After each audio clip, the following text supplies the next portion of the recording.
Hey everybody, it's Matt from Eastwood. We're here in the Eastwood garage doing another live tech session on Facebook and YouTube. For any of you guys that haven't joined us before, we want this to be as interactive as possible. So we have on the chat, we have Randy, you see, that does a lot of the videos and lives as well. He's manning the chat today doing live, answering your questions. He's also going to save some questions that you may have that are good for us to answer on camera, and I'm going to answer them on camera for you guys. So log in, like, share, and most of all, comment, and let's get some conversation going about the topic today. So what I'm covering today is body, hammer, and dolly, a little bit of tech on them. We sell a pretty wide variety, and we've been expanding in the recent years the variety of our hammers and dollies that we manufacture. And a lot of times it can be overwhelming if you're just getting into the hobby of what hammers to get. Why does the basic sets have the same hammers from every brand, and then why are these some weird looking hammers? So I'm going to go over where you're going to use each of these hammers, or some instances you may use, why you need some of these additional hammers that you may not have or may look a little different, and why they're very important. And then I'm going to give you a little bit of tips and tricks on using one of our new hammers that we recently came out with. So I have spread out here our Fairmount line. This is my favorite. These are actually right from my home shop. My favorite hammers that we offer are Fairmount wood-handled hammers. Wood or fiberglass really doesn't matter. It's just a personal preference. Some people like fiberglass for the feel. I like the wood personally for the feel that it gives, the feedback that you get with a wood hammer. I like a little better. But in the end of the day, it's whatever is most comfortable for you. We offer both. For our specialty hammers, they do only come in a wood handle. So some of the ones over here I'm going to show you, they're only offered in a wood handle. But again, there's no difference in the performance of them. They just might not match your other hammers. So starting over here, we have some of our most common shapes of hammers. So we have these ones here. So generally most body hammers, since the beginning of time, they have a hammerhead on one end, and there's usually for generic terms, a pick end on the other. This particular one has like a chisel end. This one has a short rounded pick on the end. So what these are for, this is for raising up areas or working in areas that are very, very tight. If you're doing some finish work, you can use this to just pick up an area that may be low, just a little tiny spot where the hammer's going to be too large. Both of these heads are fairly flat on these, so they don't have too much curve to them. I can get my gauge and take a look, but I believe these are pretty darn close to flat. They might have a slight, just on the edge, just a little bit of a curve, and that's just so you don't hit the edge of the panel. When you're hammering, you don't want the edges to hit, especially if you're in a curve, because you're going to damage the panel and cause marks in it, which is the opposite of what we're trying to do. So these are the two kind of, you'll find these shapes in pretty much every kit or a version that has a longer pick end on it. These are probably the two that I use the most often for just generic or general auto body use on sheet metal. The next one over that we have is, this gets in a little bit into our specialty line, but this is another dead flat hammer. This one I know for a fact is completely dead flat. The one thing that's different about this one versus one of the more common ones that I was showing you guys before, has a square kind of sharp corners on it. Generally, I don't like having sharp edges on hammers or dollies, or too sharp of edges on them, because you can put lines, or if you turn the hammer just wrong, you can actually, it's a sharp edge, you can actually put a line in the metal that's hard to get out. Why this hammer is good, and a lot of people want to just grind these corners off, why this is good is that the easiest way for me to describe it, most common instance, is if you're working in the bottom corner of a door, back bottom corner of a door, where it's a hard 90-degree sharp corner in the back bottom corner, and say you got a dent or a low spot, that is right in that back bottom corner. Well, if we use a round hammer, what's going to happen is we're going to miss, actually, I don't know if I can show, it's a good way to show you guys. We're going to try and get a, so you guys can kind of visualize. Let me know if you need me to spin that. Like that? Good. So you can see here with the square or rectangular shaped flat hammer,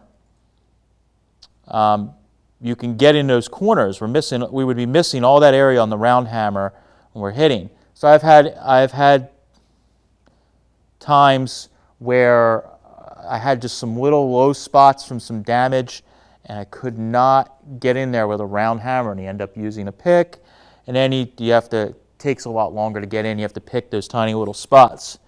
You could use a stud gun, but assuming that the panel is in a place where you can use a hammer and dolly, I prefer to use the hammer and dolly over a stud gun if I can, just because it requires less grinding and heat put into the panel. So with this, you can get right into a sharp 90-degree corner like this, and you can hammer right in there and be real precise and get into a sharp corner. So leave this one in the box, in your toolbox, for when you're doing those 90-degree areas that you need to hammer in. This thing works perfect.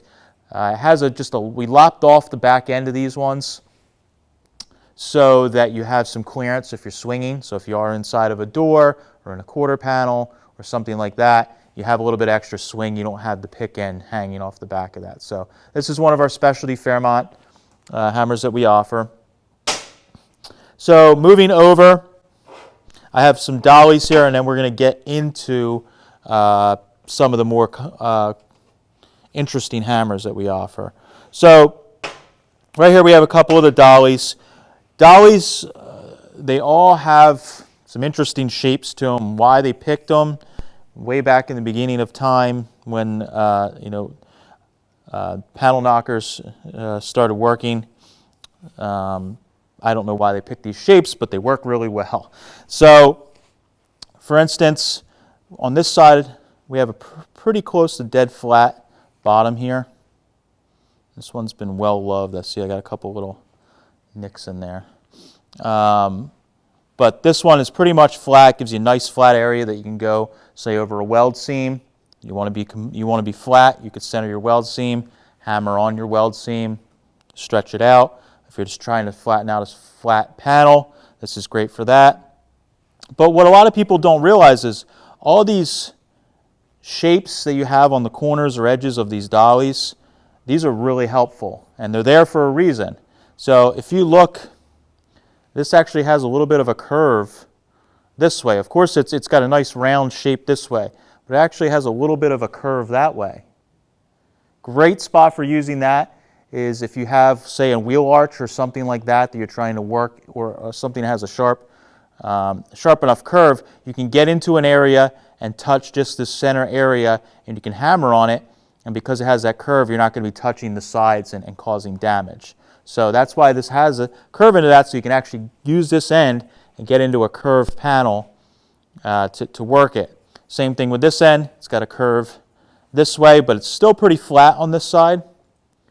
So I use this area on either this dolly, the heel dolly that we'll show you in a second, for folding edges. So if you're doing, say, the bottom of a door skin or something like that where you need to turn an edge over, these are nice. That's an instance where it's good to have that kind of sharp edge, because if the panel you're working has a crisp, sharp, folded edge, you can put your panel in there, hammer it against it, get nice and flat. So this is one area you can use. Then you can also use this area up in here.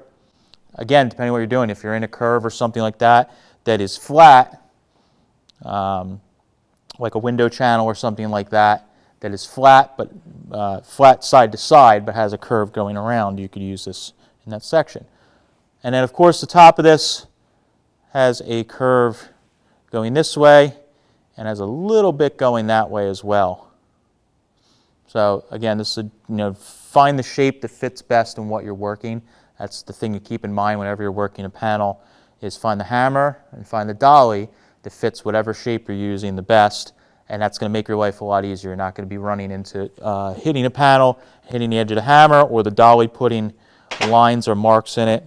This is the heel dolly I was talking about, Eastwood heel dolly. Again, well loved. You can almost see remnants of the logo still on there, but I use this guy pretty often. But this one, again, this edge right here, this 90-degree edge, that's what I use a lot for folding edges over. So you can put it in a panel. You can put a panel in with it like this, with a little bit sticking up, whatever you want your flange to be, if you have it scribed or a line there, and you can just hammer over this edge using this as a backer, and you can fold an edge over really nice, and you can eventually just flatten it out completely and make a really nice flange, all by doing it by hand. Top part of this has a curve as well. Actually, let me flip it around here so you can see it a little better. So there's a curve there as well. So this one has a fairly flat, and depending on the one that you find, every brand's a little bit different, every set's a little different. Some of these you can find them where they're almost dead flat. This one has a little bit of a curve going side to side like that. But you can use this on a flat pretty good if you focus in the center area. Just make sure you're hitting on dolly if you're trying to smooth something out. Now, the cool part is, again, on this one, a lot of people forget about these edges. You can use all these shapes to pound and smooth metal on without any problem. So you can curve the metal over this. If you have something that's real curved, I've actually fit it in a panel that has a heavy curve like that and used holding the dolly like this or like this, and we can hammer down and work it. And because it's got that real sharp radius in it, it'll fit in to the panel without a problem. The last one that is pretty new that we offer, and I use the heck out of this thing, I call it a doorknob dolly. Mr. Ron Covell turned me on to this dolly originally, and it really is great. So it's shaped like a doorknob dolly.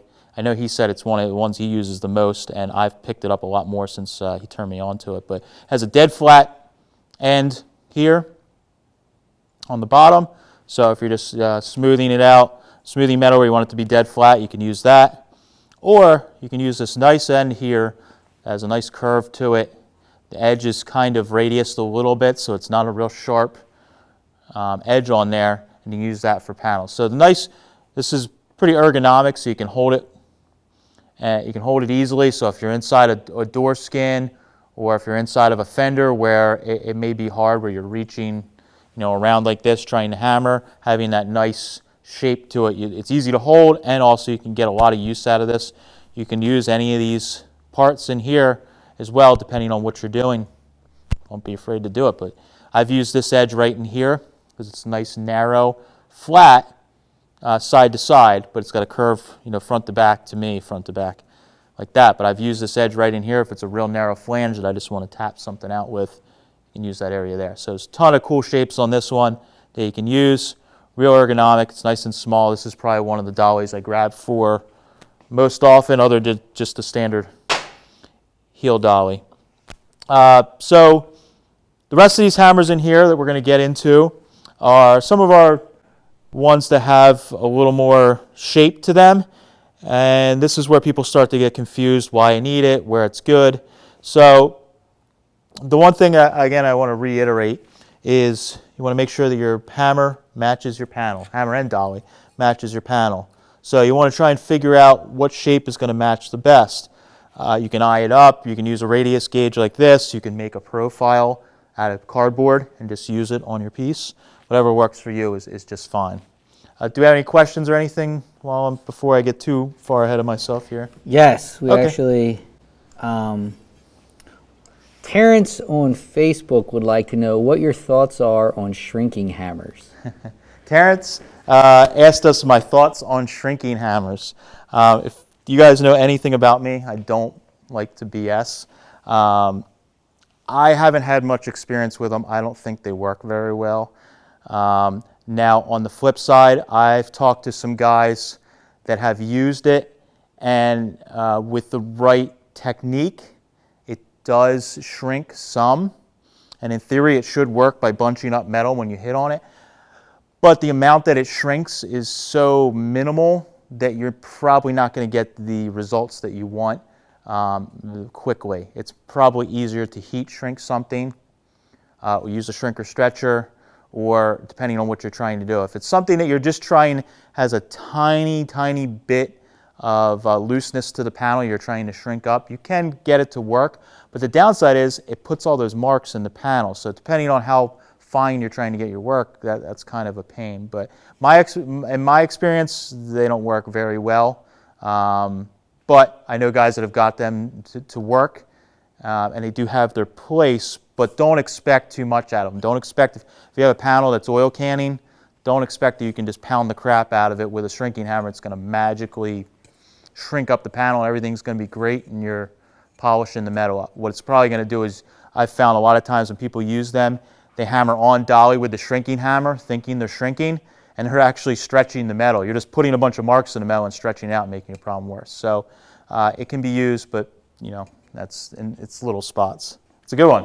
A couple topics if you're going to cover them. Sure. Because these were asked immediately when you started. Yep. Are we going to cover the difference, briefly cover the difference between hammer on and hammer off dolly? And go ahead. Do you have any thoughts on rubber coated dollies? Okay, so we had a question, about topics, a question on hammer on and hammer off dolly, if I'm going to cover that. In this particular one, we're trying to keep these kind of bite-size, and I can talk forever about this stuff and go hour, 2 hours, whatever. But for this one, I'm just kind of showing the different hammers, going to show you why you need different shapes. So this particular one, I'm not going to get too much into hammering on or off dolly, but I do have one of those in the back of my head, and it may even have one on the schedule that we have going. So keep watching, keep an eye on our lives. We're going to cover that. I just think it's going to get a little too left field for what we're covering today, but we will get into that because that's a good one. And then the other question was, what are my thoughts on rubber-coated dollies? Again, they have their place.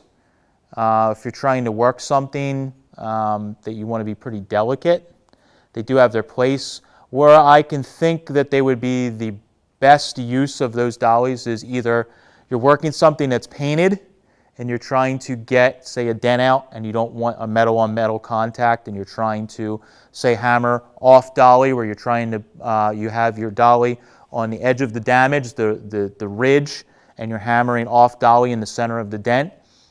You can use a dolly that is rubber coated, and it won't damage the paint any more than what has already been done because it's got that little bit of a cushion. The other time that dolly is really good to be used is if you work in aluminum at all. If you're working in aluminum, you want to try and keep your tools as clean as possible. A lot of guys that work in aluminum often, they mirror polish all their hammers and dollies so that everything's nice and smooth and not causing issues. That's where a rubber coated dolly might be nice because it's not going to give you any type of marking at all on the panel. So that's a good one. That one doesn't get talked about too often, but they do have their place. That's it for now. Cool. But if you're searching Eastwood.com, the doorknob dolly also goes by the name double-ended round dolly. Ah, there we go. But searching doorknob dolly will probably make it appear. Okay, cool. Yeah, I couldn't remember what we ended up calling it. So over here what I have is some of our more specialized hammers. By adding these hammers to your arsenal, it's really going to help make your life easier when you're starting to work on doing restoration, auto body, metal shaping, anything like that. These are going to help quite a bit, especially if you're working on older cars, say from the 50s and back. You're going to really need hammers like these because they have a lot of complex shapes to them where you can need it. But there's instances to use these on 60s, 70s, 80s cars as well. But I wanted to cover these a little bit. So this hammer here is a hammer that is a pretty well-known hammer if you're a auto body tool geek. This hammer is a pretty well-known design that was made back in the 40s or 50s, I think, originally for Snap-on. I think Martin made it, but they were sold easy to get back then in the kits. over the years, it's been dropped out, and it's gotten to the point where this hammer, if you try and buy like a 1950s Snap-on reverse curve hammer, is a term that's used to call that hammer. On eBay, they go. I was searching for one myself. They're going for like $100 to $150 a hammer for a used old hammer. Couldn't believe it. So we started offering basically our version of that hammer. It's a reverse curve hammer. What's cool about this is on one end. Actually, tell me what's best. So one end here, you can see we have a curve going this way. It's pretty straight up and down, but it's got a curve going this way. And then on this end, it's the opposite. So we have a curve going the opposite way, but it's flat this way. Now, the term that it's called is reverse curve. A term that people use is reverse curve hammer because it is good for, if you're not familiar with the terminology, a reverse curve is where a panel will kind of come back on itself. And just like it sounds, it will come back on itself and it may curve the other side to side and come around. So you're going to need to get into a hard corner, and you can use this hammer for that instance. This is also good for any kind of curve. So if you have a panel that has this kind of shape to it, you can use this hammer. It's not going to hit the edges and dig into your panel. So this is a good one I grab for when there's curve into a panel and I want to try and stay away from putting marks on the edges. This is a good one to have, and much cheaper than $120 on eBay or whatever they were selling for. Next one here, this is just a radius hammer. So I got a little handy radius gauge here. I'm just going to check what we got here. So 1 1/4, 1 1/2, there we go. So got a little radius gauge here. But this is a 1 1/2 radius. So but this has a radius in all directions. So it's 1 1/2 any way you put it. So this is good if you're using a panel that has a curve that's similar to this. You can use this hammer. So if you have, what I would use this on is if you were trying to measure something. This is a 1 1/2. If you're working on a panel that's a 2, has a radius curve of a 2, or something that's a little more flat than this will work really well. So if we use this same hammer, and we just determined that was a 1 1/2. See what's going to happen? We're trying to get into this curve here, and we're trying to hammer, and our edges are hitting. We're not touching the center. So what that's going to do is it's going to hammer these two edges flat and put marks in your panel. So that's why it's really important to have a hammer that matches whatever the radius is that you're working on. So this one is a good one. Just has a nice radius all the way around. It's pretty sharp of a radius, so it's nice. So it doesn't hurt to use a hammer that has more radius than you need. The only downfall is that you're only contacting a smaller area. So you have to keep that in mind. You may be only hitting just in this center little section. If you have something if the panel's really flat compared to this hammer, you're only going to be hitting in this tiny little section. So try and match it as close as you can. These two here are pretty handy. I would say I use this one more than the other one. So this one, straight up and down, vertically, completely flat. But side to side, like that. Is that good? Mm-hmm. So side to side, it's got a curve this way.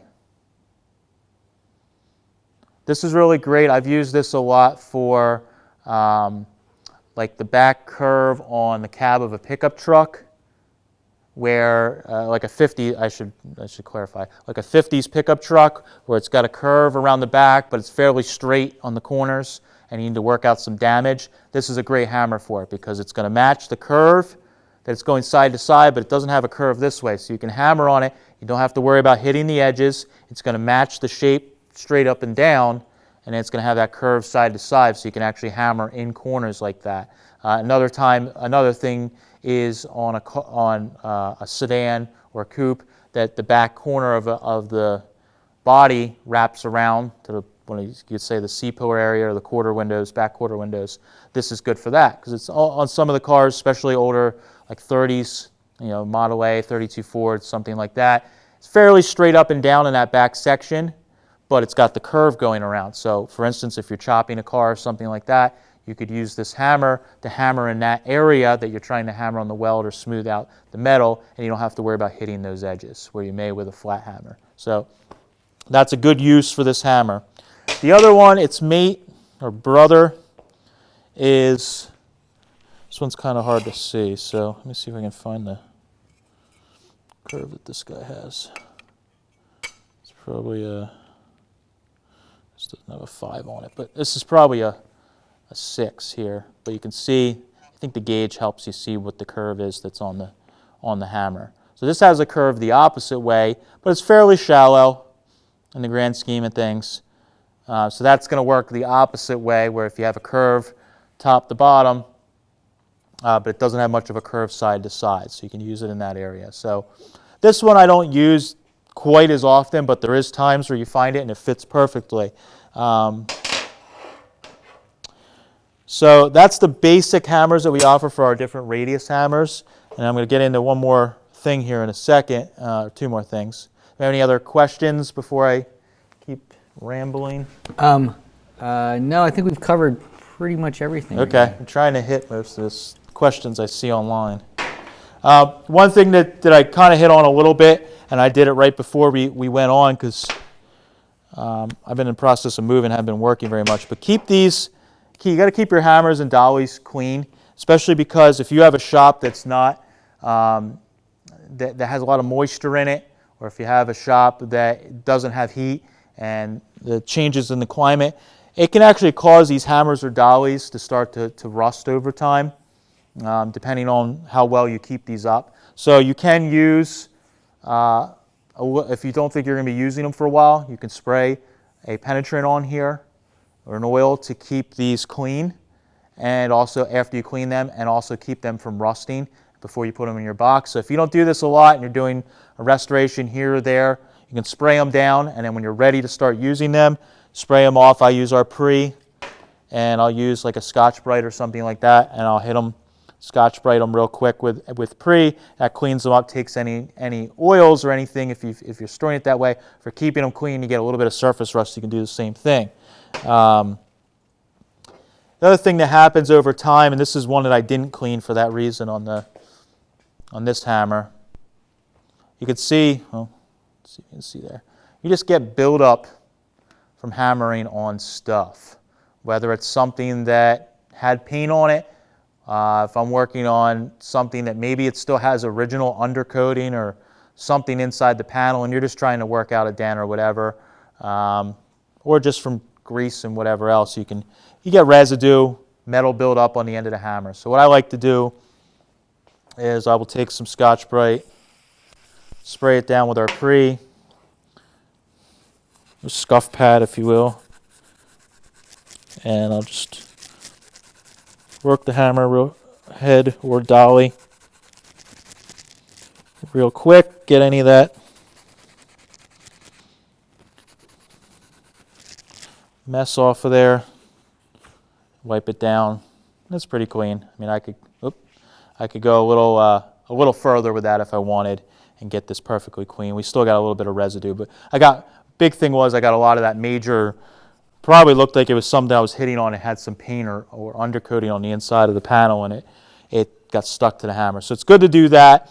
If you want to take it even a step further, you can polish your hammers and make them a mirror shine. If you are OCD enough, you can do that, or depending on the work you're doing. A quick way to do that, if you're trying to clean up a hammer, what I do, depending on how bad the hammer is, I'd like to use a DA sander.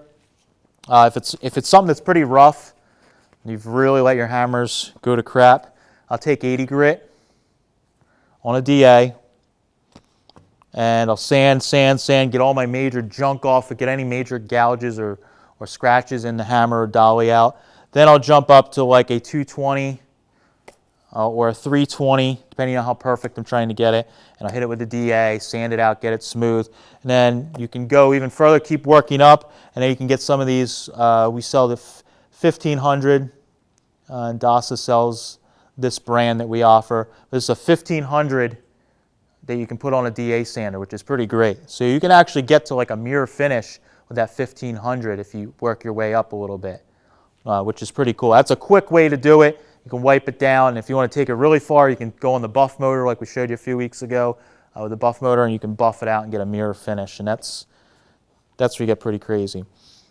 The last thing I'm going to cover here is a new hammer that we came out with that I think is really cool. I think this is something that you may not need today, but it's something that if you put a few of these in your toolbox, when the time comes that you do need it, you're going to be really thankful that you have it. So we call this our grind your own hammer.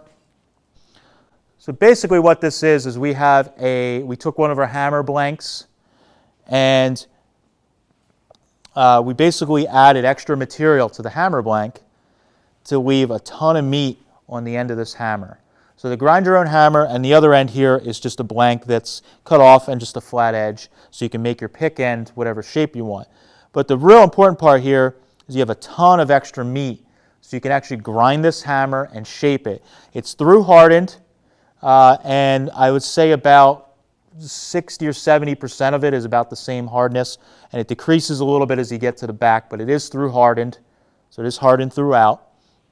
And what you can do with this hammer is you can grind this hammer and get whatever shape you want. So a really great use for this hammer, is that good? Yeah. A really great use for this hammer is, say you have something, immediate use that comes to mind that I use these for. So you have a belt line on a car that's a certain shape that you want to get into, and maybe your swing isn't as accurate as you'd like it to be. You can actually grind this hammer to whatever shape you want. So you could grind it to match, kind of like a bead roller die or a Pullmax die. You could grind this to match your shape that you want. So when you hammer, you can get right into that shape every single time, and it kind of locks in as you go. You could, in the belt line, you could use a little tiny hammer and work your way in, but with one of these, you could actually grind it so it fits perfectly, and you can hammer in that area. The other good thing is if you need a hammer that has some kind of real crazy radius on it that isn't even available, or you don't own, or is hard to get, or maybe you don't want to grind one of your nice hammers that already have a nicely ground radius on it, you can grind this hammer. So I did one up real quick because this is a panel that I'm working on. This is something for the back of a quarter panel on a Model A Roadster. If you watched any of our videos before, I did a side cowl panel for the same car. I'm basically building a car from scratch almost with all the junk panels as patterns. So this is part of the rear quarter panel. This is going to eventually, it's kind of probably hard to tell, but this is going to eventually sit like this. This end has to come around. I got to do a little more work to it. And it's going to be where the convertible top sits, and this will be kind of like a bead line. So I hammered this out on the sandbag to establish my area that I want that's raised or stretched out. And I'm starting to work some of the areas, but what I want to do to get this to fit better on the car before I go much further, I want to smooth out all this rough area that I hammered in the sandbag, and just smooth it out a little bit. And I want to establish the shape, get it to what I want. So what I did is I took my little radius gauge here, and I went on the section here, tried to find a curve that matches pretty good. So let's swing this around here. So this is about a 1 if you look here. It's pretty sharp because this is going to be a bead or a body shape that really is stretched out far when it's done. It's raised up pretty far. So this is a 1.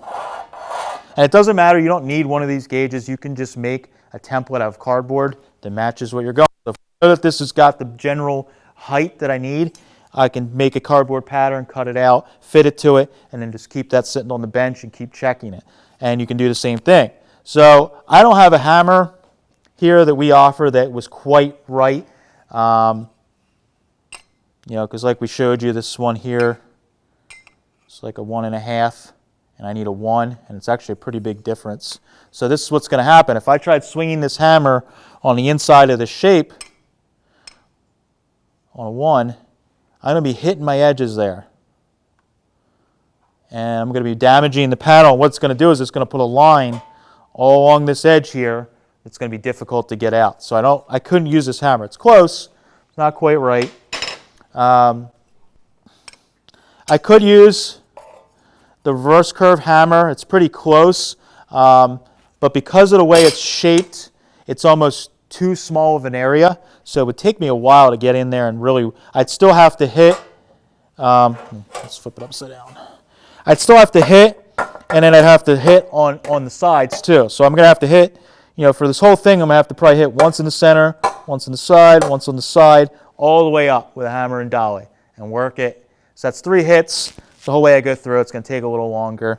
I know I'm going to be hammering on this quite a bit as I shape it. So I decided to make a hammer that fit that area. So what you start out with is to grind your own hammer, like I said. And I quickly shaped it down. I started with just one of our angle grinders with it's a 60 grit flat disc on it. Pretty aggressive. And I just went over it and knocked down the sides real quick to get my shape established. Oop. Got on my cord. So to get my shape established, what I did is I got the 1 there. So I'm going to try and do this so you guys can see it. So I held it right to the top there. And this is just a rough guide to kind of get me close. So I put a little curve on either side like that. Just make it a little more bold so you guys can see it. There. So I use my gauge. You use your template, your piece of cardboard, whatever, and I marked the top and the bottom to what I wanted it to be roughly. And then I knew that when I started grinding, I could take a lot of meat out here and here because I don't need any of that. But we want this surface here in the end to be not flat where you have a line, but you want that to be your crown. So I ground it out, got the shape fitting pretty close, and then I did just like I was telling you guys. I went from the 60 grit on the flat disc, and then I went to the 220 or 320. Depends how far you want to jump, which is on here now. And then after I was done, I just shaped it, and we came back with the 1500. So this is one of your grind your own hammers that I shaped up, the one we're talking about.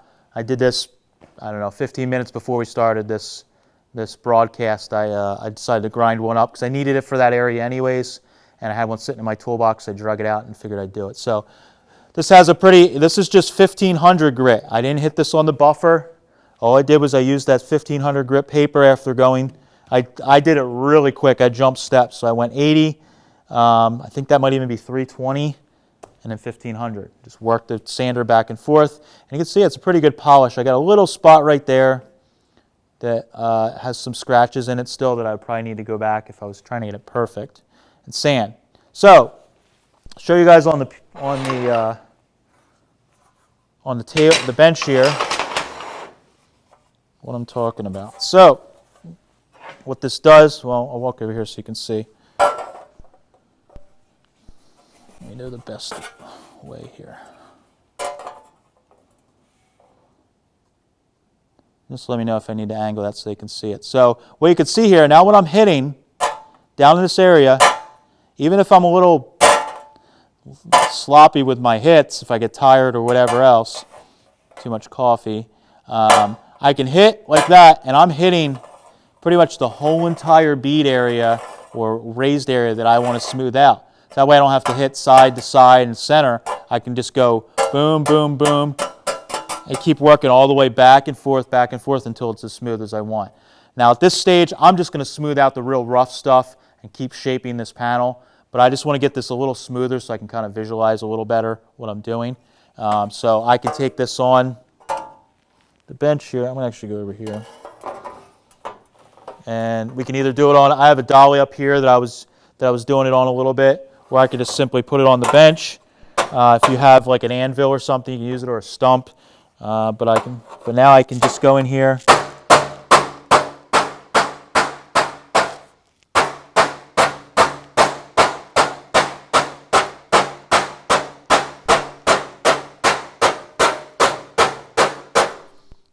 And I can just keep working that area, hammering it back and forth. But the most important thing is, I'm getting every swing I'm hitting this whole entire area. So I don't have to aim my hammer. I can just swing, and hit in there. So whatever you're doing, this is just an instance that worked for me, clicked in my head, and I figured I'd show you guys because I already had to do it. But whatever you're doing, whether it's a bead line, a body line on a car, whether it's something that has a stepped, weird shape to it, I mean, this has enough meat in this hammer that, I mean, you could literally cut like a groove in this thing, a step. There's enough meat there, you could do that, and you could actually hammer whatever shape you want. So these things are so cheap. They're 20 bucks, I believe, if I remember correctly. My memory might be wrong, but I think they're 20 bucks for one of these hammers. So they're cheap enough that you're not damaging something. You're not buying a $30 hammer and you're grinding it all up, and then you use it a couple times. So that's one of my favorite new hammers that we offer. Any questions we got coming in? No, we haven't had any questions. I mean, I've been able to answer them all here. Cool. So just a lot of comments on YouTube and Facebook, and a lot of questions. Everybody seems like they really like these live videos. Cool. And if you like them, don't forget, tomorrow, 8:30, the Daily Deal, which has been popular twice this week. And at 3 o'clock, products you may not have known existed. So we're just going to leave it at that. So maybe you'll watch for curiosity. If I tell you now, then you know they exist. That's my theory. So yeah, we've been doing a lot of these lives, and we've been getting a good response on all the different styles. So definitely give us feedback in any of the videos you'd like to see in the future, whether it's more information about a particular product, or it's a technique, or it's just something that you were curious about that we showed in a video and you want to see it further communicated. We're happy to do it in a live. So thanks everybody for joining us. Make sure you share, like, comment, and follow us, Eastwood Co. on YouTube, Facebook, and you can get notified then when we're going live. Thanks for watching. I'll catch you guys later.